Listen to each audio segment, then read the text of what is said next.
Madame, Messieurs, vous pouvez nous appeler au 01 48 52 94 02. Je me répète, 01 48 52 94 02. Vous pouvez intervenir, vous pouvez donc nous appeler et intervenir sur votre sujet de choix. Est-ce une contribution? Est-ce une question? On va vous répondre, on va échanger avec vous. Aujourd'hui, on parle de sécurité routière. Pourquoi les motocyclistes ont du mal à utiliser strictement la piste cyclable? Laurent Roland Tonné-Ikes, Hugues Hector Zogo, j'en parle parce que je ne comprends pas. Ça doit être le mardi dernier, j'étais allé déposer les enfants à l'école. Au retour, pendant que je venais vers un peu le carrefour du marché de Godomain, Hugues Hector Zogo, je vois un Zémijan qui est monté sur la chaussée, alors que le policier est au milieu de la voie là-bas. Lui-même, il conduit la moto, il va s'arrêter devant le policier, carrément, comme si c'est normal, quoi. Alors que moi, j'attendais pour tourner au carrefour, le policier marche vers lui et vient pour lui arracher la clé de la moto. Il a commencé par discuter la clé avec le policier. Le policier a pris la clé. Et moi, je l'ai regardé et puis il fait comme s'il va dormir sur la voie, quoi. Et je me suis dit, est-ce qu'il est dans ses droits? Ça dit que la police a d'une part dit que les motocyclistes doivent emprunter une piste qu'ils ont appelée piste cyclable. Ouais.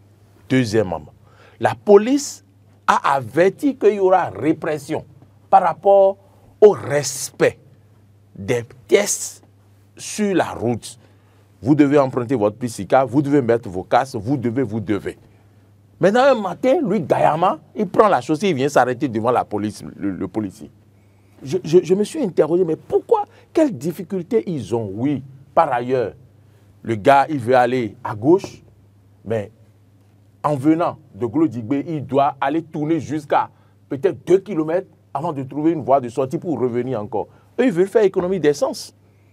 Donc, ils cherchent des voies rapidement, passer sur la chaussée, tourner et tout.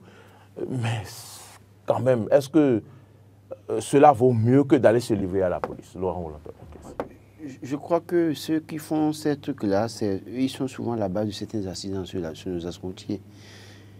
Et les gens ont du mal à respecter le code de la route. Il y a, je crois lundi ou mardi, j'allais à Cotonou et j'ai vu un jeune homme avec sa moto aller cogner une voiture au niveau de la chaussée, après le carrefour Tagoudou. Alors qu'en réalité, tout le monde doit prendre par la piste cyclable. Et parce qu'on est pressé, on prend la chaussée là rapidement et puis on continue. Et là, du coup, c'est le problème des accidents sur les accidents sur les axes routiers. Je crois qu'aujourd'hui, il faut suffisamment sensibiliser les nôtres sur la nécessité de respecter le code de la route. C'est très, très, très important. Parce que soit c'est eux-mêmes qui font les frais, ou soit ils créent des accidents, ils mettent d'autres personnes en difficulté. Et nous sommes en fin d'année, je crois que il faut sensibiliser les nôtres, il faut sensibiliser. Il faut qu'au niveau des radios, des télévisions, que nous puissions faire le travail à appuyer le Centre national de sécurité routière pour dire aux gens de faire très, très attention et de respecter le code de la route. Parce que le problème qui se pose, c'est qu'aujourd'hui, les gens pensent que quand ils créent quelque chose, c'est seulement eux qui sont les victimes. Non, c'est beaucoup de personnes. Ce matin, pour finir, parce qu'on n'a pas assez de temps, je vais permettre à Hugues de bien développer. On va faire la transition tout à l'heure. Allez-y, allez-y. Ce matin, je me suis réveillé tôt pour aller à la pharmacie sur le tronçon Kérékou, avec le devenu goudron Kérékou là, en allant vers le marché. À peine je me suis arrêté devant la pharmacie pour prendre ce que je devais prendre, quand j'entends un grand bruit derrière moi. Avant de venir ici ce matin. Oui, le grand bruit, c'était quoi? Au niveau quand vous prenez le nouveau goudron Kérékou, le troisième carrefour, le troisième feu, le feu n'est plus en place depuis ce matin. Pourquoi? Parce qu'une camionnette qui appartient à une entreprise qui a chargé du matériel, elle passait. Est-ce qu'il était en train de filer? Je ne vais pas donner des détails ici, donc la police fera son travail au vu du constat sur le terrain. Mais une dame aussi qui est au volant d'une voiture, Highlander, qui a, comment vous appelez, est venue sur la voie et donc finalement, en voulant inviter la dame, il a été obligé d'aller cogner le feu tricolore. Mais il a évité la dame. Non, il a juste cogné, il a juste bousillé la devanture de la voiture. Mais la dame s'en est sortie indemne. Sinon, s'il fonçait tout droit, je suis sûr qu'on allait déjà déplorer encore un mort ce matin. Mais il est allé cogner le feu tricolore. Donc, quand on regarde un peu la situation, eux tous sont coupables de ce qui est arrivé. Je ne vais pas donner, parce que j'ai été quand même là, j'ai vu un peu. Mais je dis aux gens, faites attention ces derniers temps-ci. Et d'ailleurs, même, ce n'est pas seulement la fin de l'année. Faites attention sur nos axes routiers. À l'approche d'un carrefour, faites attention, ralentissez. Vous allez voir nos compatriotes sur le carrefour, moto, voiture. Personne ne ralentit sur un carrefour. On fonce. Les gens sont volants, ils engagent n'importe comment sur nos axes routiers. C'est des problèmes que nous avons et des gens meurent tout bêtement comme ça, qu'on sensibilise davantage des gens et que les gens prennent conscience. Si nous sommes en moto, si nous sommes sur moto, ce matin, celui qui m'a remonté qui est sur moto, s'il le suit, il dira, il était en train de filer à un moment donné, je lui ai fait la main comme ça. Pardon. Pourquoi? Parce que c'est mieux que je vienne en retard ici qu'en voulant filer, que je ne vienne jamais ici. C'est mieux que je vienne en retard, qu'on me donne une demande d'explication, que je réponde, que je ne vienne jamais, je sois pressé au point de ne jamais arriver ici. Il vaut mieux arriver en retard que de ne jamais arriver. Voilà, donc je préfère ça. Donc à un moment donné, je lui ai fait la main. Non, pardon, ralentis. Non, je ne suis pas pour autant pressé. Donc, pour dire, les gens doivent pouvoir suffisamment savoir que quand ils sortent de leur maison, ils doivent pouvoir retourner à la maison, voir leur famille, femme et enfants en bonne santé et continuer à faire leur vie. Tout le monde partira, mais c'est une bêtise de s'offrir en sacrifice sur une voie. Merci. Je prends votre avis sur le sujet. Oui, je pense déjà fondamentalement que les citoyens ne sont pas suffisamment sensibilisés. Ah bon? Oui. Les citoyens ne sont pas suffisamment sensibilisés. Donc les émigrants ne savent pas qu'ils doivent utiliser strictement la piste cyclable. Qui sont ceux qui... Et il faut même rappeler qu'à l'époque, le commissaire à qui je fais un clin d'œil, vous vous rappelez, Richard Cordandé Roman. Ah oui, il doit se retrouver dans l'Actakora. Docteur, je vais l'appeler docteur. Oui, le docteur. Docteur Richard Cordandé Roman avait dit, pas de... En tout cas, la chaussée là, c'est pour les véhicules à 4 roues. Exactement. Il a dit, il n'a pas dit 3 roues dedans. Exactement. Donc si tu gardes les clobotos là, de l'autre côté, tu gardes quoi là? Exactement. Il y a quelqu'un qui est en ligne. Bonjour, téléspectateurs. Oui, bonjour le plateau. Bonjour, Madame Rachel. Bonjour tout le monde. Madame Rachel, Tonou-Coin. Exactement. Comment allez-vous? Ça va. Comment se porte la Fadette? Pardon? Comment se porte Afadert? Vraiment, Fadette se porte très bien. D'accord. Ah bon? D'accord. Et concernant le sujet de ce matin, vraiment, tout d'abord, on a beau parler, on a beau sensibiliser, personne ne respecte le code de la route. Surtout ce qui m'énerve là, c'est les véhicules personnels, les gros porteurs mélangés sur la même voie. C'est ça qui m'énerve le plus, quoi. Chacun a son couloir. Les jeunes à part, les gros porteurs à part, mais tu vas voir en circulation, tout le monde mélange. Et personne ne respecte qui. Puis encore, c'est eux qui sont en erreur, ils vont encore t'insulter. Hein? Vraiment, je ne sais même plus. Et puis encore, c'est les topas. Ah, Marcel en a parlé maintenant. Il a dit que les topas là, pourquoi on ne les réprimande pas? Les émigrants ont passé service sur topas parce que c'est eux les problèmes avant. On n'a pas encore réussi les cas de topas. Sinon, ceux qui conduisent en circulation là, ça ne nous donne pas. Ce n'est pas une bonne chose, franchement. Mais vous aimez rentrer dedans, non? Vous aimez rentrer dedans? Vous les femmes, vous aimez rentrer dedans, non? Certaines femmes. Ah, d'accord. Oui, certaines femmes. Il y a par exemple, en quittant l'étoile pour Caravi, ce qui m'est arrivé sur la voie même là. J'étais devant avec le GM, je ne sais même pas ce qui s'est passé. Il y a un topa avec une personne, je ne sais pas si c'est course, ils sont en train de faire. Ils sont en train de faire. Oui. En même temps, on s'est retrouvé au milieu de ce personnel-là qui cherche à dépasser. Vous avez compris le schéma que vous décrit. Ils étaient au milieu de la voie, entre le Tokwa et le personnel qui faisait leur course. Exactement. Je ne comprends même pas. Mais à tel genre de choses-là, moi, je relève toujours le numéro matricule. La manière dont j'ai regardé le chauffeur Numéro de personnel là. matriculation. Et puis encore derrière, il a remarqué une vieille dame. C'est une vieille dame qui est derrière. Et je crois que c'est lui le chauffeur. Maintenant, toi, tu prends une vieille comme ça et tu files. Peut-être qu'il a prévu d'envoyer la dame à l'hôpital. C'est peut-être une ambulance privée. Vraiment, vraiment. On va encore revoir les cas. On va encore revoir les cas. Sinon, on va des accidents. Regarde ce que Roland vient de dire ce matin à Téléco Pavé là. Hein? Vraiment, il faut qu'on revoie. Bon, il vous revient, vous les femmes, de vous organiser pour faire un sit-in pour dénoncer le Tokwa. Parce que c'est vous qui êtes le premier cliente. On va faire un jour Tokpa sans client. Sans cliente. Aucun client, sans cliente, non. Vous savez que dans ce pays, on a fait ça. Vous voyez ce que ça a donné. Quoi? Vous avez fait quoi? Il y a un grand bus qui circule maintenant et qui ne trouve pas le client. Allez prendre ça aussi par moment. C'est vrai? Oui, il y a de grands bus il y a des stationnements Carrefour, à Conville, Bota et autres là, mais ils ne trouvent malheureusement pas le client. Il est cher, c'est pourquoi? Non, c'est pas cher. Il a qu'à mettre ça à 100 francs. C'est ce que vous avez dit là, c'est ça qu'on va faire. Au moins une semaine, pas sans client. Tokpa sans client, c'est ça. Oui. Une semaine. Sinon, Et vraiment, ils vont se discipliner. Ok, merci Madame Rachel. Merci à Bon vous. week-end à Suivez le vous. message du chef de l'État, hein, et puis revenez-nous pour le Le chef décryptage. d'État a une bonne Nouvelle pour vous. vous les Vous serez femmes. nommés tout à l'heure. Non, bonne nouvelle pour vous les femmes. Merci Madame Rachel pour On va l'appel. coûter moins cher. Oui, Hector Zogo. Donc je disais en fait qu'il y a un véritable problème de sensibilisation qui se pose. Qui va sensibiliser? C'est le CNSR qui doit continuer les sensibilisations en mettant suffisamment de moyens à disposition des stations de radio communautaires et des chaînes de télévision. Ah, vous savez de quoi vous parlez. Bonjour Et téléspectateurs ou excusez-moi Hector Zogo. Bonjour téléspectateurs ou téléspectatrices en ligne, bonjour. Bonjour. Bonjour monsieur, merci de vous présenter. Bonjour monsieur, Allô, je ne vous entends pas bien.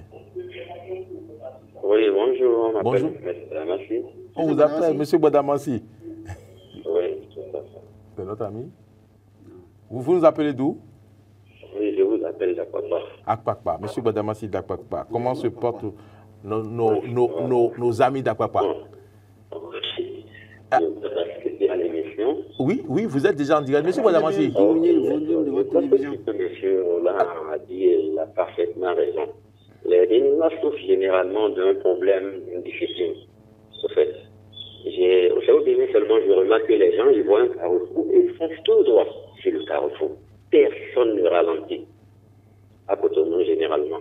Donc, les dénouements sont souvent instruits, mais ils sont un problème de discipline. Et le phénomène de Topa, il faudra y mettre fin aussi. Honnêtement, il faudra y mettre fin. C'est vrai que ça fait, mais si le gouvernement peut trouver d'alternatives à ce phénomène-là, parce que la plupart des individus qui réussissent ce truc-là, ils sont souvent sur l'effet des produits psychotropes et puis ils roulent de n'importe quoi dans la circulation. De n'importe quoi. Surtout ceux qui quittent Port-Novo, généralement vers Cotonou, c'est la pagaille. Surtout quand il s'agit d'arrêter sur un carrefour pour récupérer un client, ils sont prêts à tout.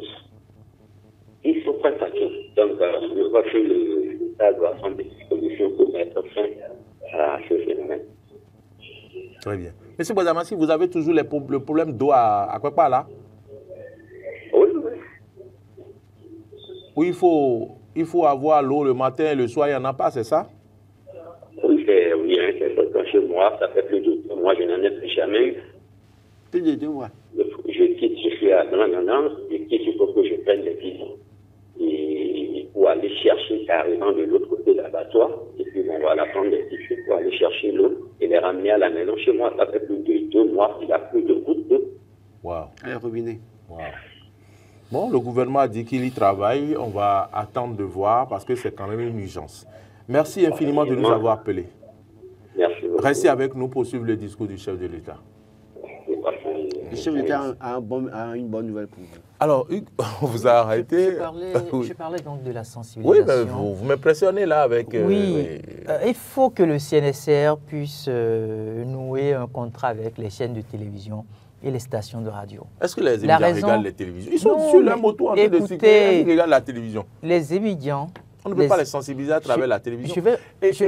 Attendez. J'ai vu les policiers commencer un travail formidable. Ils ont des plots qu'ils mettent pour délimiter la voie. Ceux qui doivent serrer ce côté, ceux qui doivent passer le piste cyclable. Et les motos doivent respecter leur couloir. Parce que l'autre problème est qu'ils viennent, vous garez votre voiture, vous êtes dans le feu, le immédiat, il vient se mettre devant vous. Il sait si ma voiture a de frein ou pas. Vous savez, nous sommes une communauté en voie de développement. Nous sommes une communauté en voie de développement. Et des citoyens... C'est le Bénin qui a un pouvoir de développement. Les Béninois sont développés dans la tête. D'accord.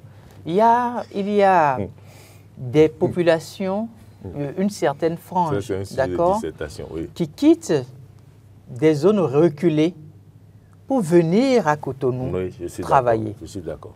Et qui dorment sur leur moto. Et qui dorment sur leur moto. À la Belle Étoile. Quelqu'un qui arrive à dormir à la Belle Étoile, mesurer un peu déjà l'état d'esprit dans lequel il se retrouve. C'est vrai.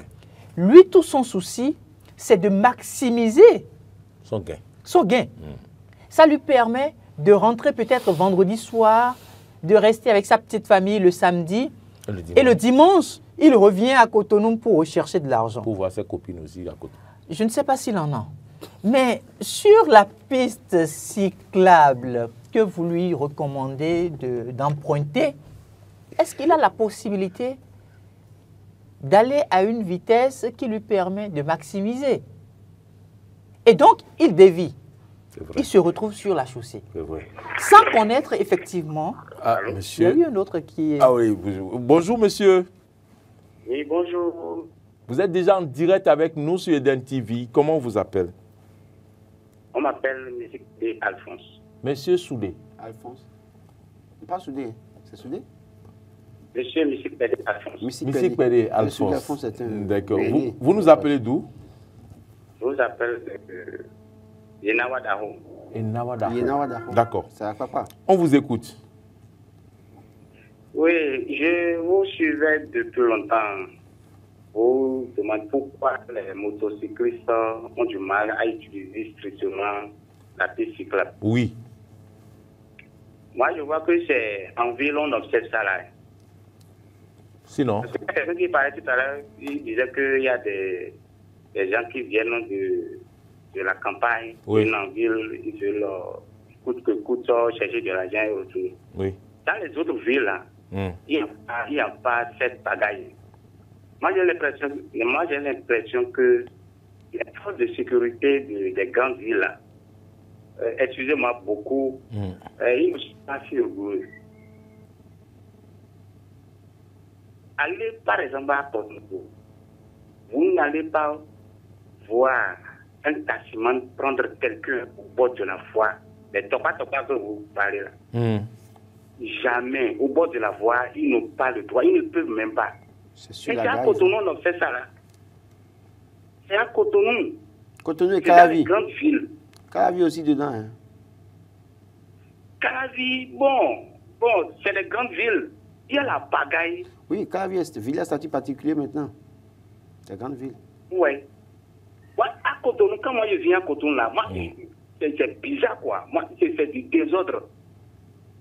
C'est du désordre à Cotonou. Il y a quoi? À Porto-Novo, tu ne peux pas, tu n'as pas le droit. Même quand on dit les motocyclistes à serrer à votre droite là, ça se fait strictement dans les autres villes. Tu ne peux pas. Les forces de l'ordre de là-bas, je ne sais pas si c'est une autre formation ils ont reçue. Toi-même, tu ne peux pas. Même si tu viens de campagne, tu dois observer ça. Mais dans les grandes villes, c'est de la pagaille. On nous laisse, on fait ce qu'on veut. Si les forces de l'ordre peuvent réorganiser leur manière de c'est pas, sécurité ou autre là, ce serait bien quoi. Les trois de Cotonou appartiennent à qui? D'accord. C'est des désordres, sincèrement. D'accord. Je ne sais pas si vous allez souvent à Porte-Nouveau et à Boycon dans les autres villes. Je ne sais pas si vous allez là-bas. On va là-bas, on va là-bas. C'est formel, hein. À Porte-Nouveau, tu peux apprendre tout. On va là-bas. À Boycon, là, quand on klaxonne, il ne quitte pas la voie. Il faut venir sur la gare routière construite par un taxi. Laissez-moi pas vous parler là. Laissez-moi pas vous parler là. Les taximans, les routes là. Est-ce que vous avez vu quelqu'un à Porte-Nouveau une fois s'arrêter au bord de la voie? Non. Dans l'entrée de Porte-Nouveau là et prendre un passager? Non. Jamais. Tu ne peux même pas. Même s'il n'y a pas un policier, c'est réglementé quoi. Tu ne peux pas. Mais dans les grands villes à Cotonou, à Calavi, tu roules comme ça là, un taximan te voit devant toi rapidement et si tu ne sais pas faire, tu vas tomber, oui. Il y a des désordres dans les sincèrement. Merci beaucoup. Merci infiniment, monsieur Alphonse Missi Pédé, depuis Yenawa Daho. C'est tellement fort le message qu'il venait de passer. Et c'est un message qui doit pouvoir interpeller le directeur général de la police républicaine. Parce qu'il dit, est-ce que les forces de sécurité qui se retrouvent dans la capitale Porte-Nouveau ont reçu une formation outre que celle reçue par les agents de la police républicaine qui se retrouvent à Cotonou. Et il a donné un exemple qui est factuel. Il dit, vous ne verrez jamais, même s'il n'y a plus un policier sur la voie, vous ne verrez jamais un tokpa s'arrêter, par exemple, pour reprendre un passager. Même si le sujet dont nous débattons n'est pas relatif à ça, c'est quand même une priorité. C'est vraiment une priorité et je parlais tout à l'heure de la sensibilisation. Je parlais de la sensibilisation, je disais il fallait quand même que ça se fasse au niveau des chaînes de télévision, au niveau des radios communautaires. Il fallait que le CNSR puisse mettre les moyens à disposition de ces organismes-là. Et pour cause, parce que les gens quittent les campagnes pour venir dans nos villes. C'est des gens qui ne maîtrisent pas forcément ce qui se passe chez nous à Cotonou. Quand Porte-Nouveau, il a dit, même à Porte-Nouveau, il ne peut pas faire ça. Ça veut dire qu'à Porte-Nouveau, il y a un mécanisme qui a été mis en place. Parce que c'est ce que vous voyez que vous faites.